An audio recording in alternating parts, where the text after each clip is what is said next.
What if your team isn't underperforming? You're just not being clear. I see this all the time. Smart founders building incredible products held back by vague leadership. Here's some context. I've helped scale companies from zero to hundreds of millions. I've worked with Nintendo, EA, and some of the biggest telcos in the world. And I coach tech founders and business leaders every week through one core challenge: scaling their company without scaling their stress. Look, let's be straight up about this. If your team's missing deadlines, if your culture's getting messy, if people are busy, but the business isn't moving forward, it's probably not about effort. It's about lack of clarity. You haven't defined your values, you haven't defined what great looks like, and you haven't made it measurable. Now imagine this. You keep holding people accountable to vague standards, your best performers will burn out. The mediocre ones coast, and you constantly check in, but never fully trusting anyone to own it. And worst of all, they don't even know they're failing because you've never defined what winning looks like. But here's the good news. You don't need to overhaul your company. You just need a system that removes the guesswork. Here's how I help top founders and leaders create clarity instead of chaos.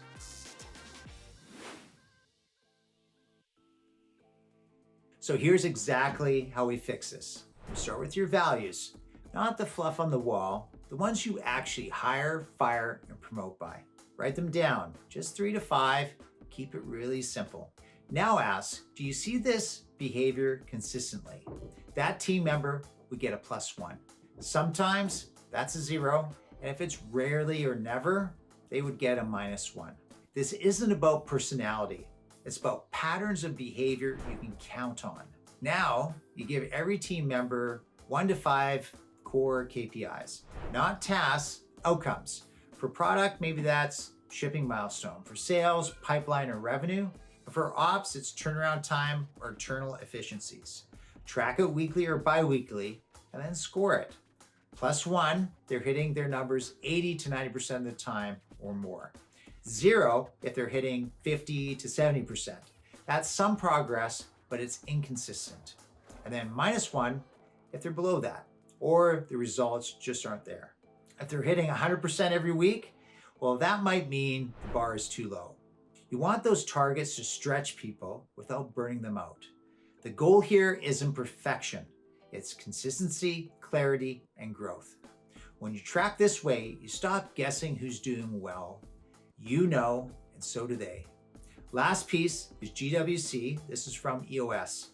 I use it all the time. You're checking 3 things. The first thing is, do they get it? Do they understand the role, and can they do it without being handheld? Second, do they want it? Are they actually motivated to do this job?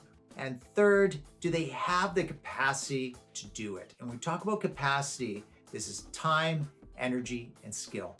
It's a yes or no, not a maybe, not with support. If they miss any of those, they're probably in the wrong seat or the wrong company. That's it. Values, KPIs, GWC. It's simple, it's honest. It gives you a full picture of who fits and who doesn't. Let me show you what this looks like in real life. One of my clients had a developer who was brilliant on paper, but he kept missing deadlines. There was always a reason. Founder didn't want to micromanage. But the truth, he was tired of chasing down updates, tired of getting frustrated messages from product leads asking if they're actually going to ship on time. And it made the team look bad. And when I challenged him to really look at his part, he knew he hadn't clearly set the standard. So we ran the system. First, we used the people analyzer, values, and GWC.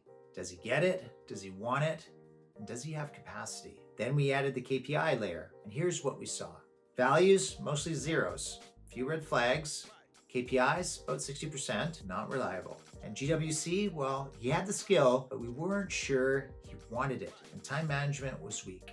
So, no emotion, no drama. My client showed him the score, and then they walked through it together. He said to the developer, here's where things stand today, and here's what needs to shift if you want to stay in this role. After that, we built a 30, 60, 90-day plan. In the first 30, we focused on one thing: rebuilding reliability, check-ins, clear targets, visible progress. At 60, he was trending up. Still not perfect, but ownership was kicking in. By 90, he was hitting KPIs, living the values, and most importantly, he wanted it. So same person, new standard, different outcome. And if he hadn't turned the corner, we would have had a clean, honest conversation with zero confusion. That's what a system like this gives you: a path to clarity or a path to exit. Either way, it moves the business forward. So let's zoom out, because this framework doesn't just apply to your team.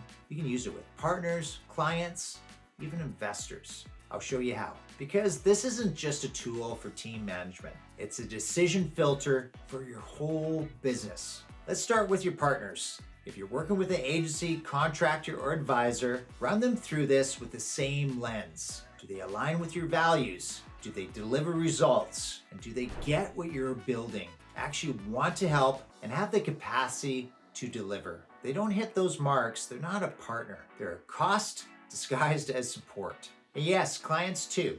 If you got clients who are always scope pushing, slow to respond, disrespecting your team, ask yourself, would you hire them internally? If not, why are you building around them externally? Values and KPIs apply here too. What do we expect from healthy client relationships? And are we clear on the boundaries? Because one misaligned client can erode a whole team's focus. Most founders never apply this to their cap table, and they should. Before you bring on capital, ask yourself, does this investor align with our long-term vision and values? Will they show up with clarity or chaos? Are they adding real value or just buying optionality? Because just like a bad hire, a misaligned investor will slow you down, question every pivot, and drain your energy at the exact moment you need it most. This system works because it forces alignment. Values, numbers, capacity. That's it.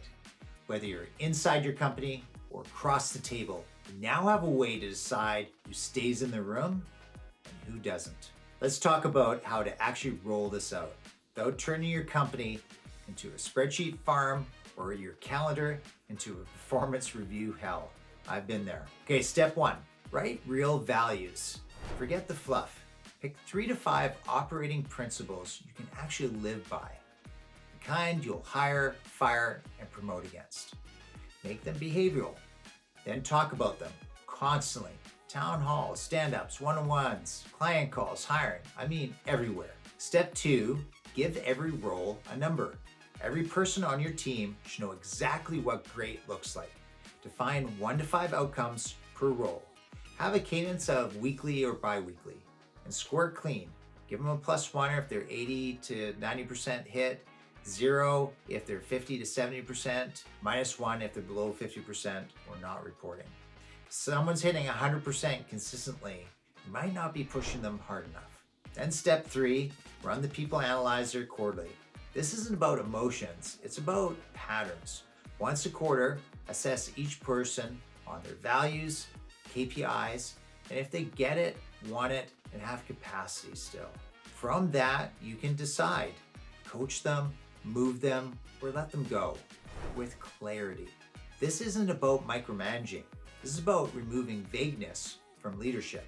Because when your team knows the values, sees the numbers, and has the capacity, you don't have to push them. They know exactly how to win. Now imagine this, 90 days from now, your team is executing without hand-holding. Everyone knows what great looks like. The right people are in the right seats. And the hard conversations, they're happening early, without all the drama. You're not chasing clarity anymore, you built it in. That's what happens when you lead with alignment. Let's make that your new default.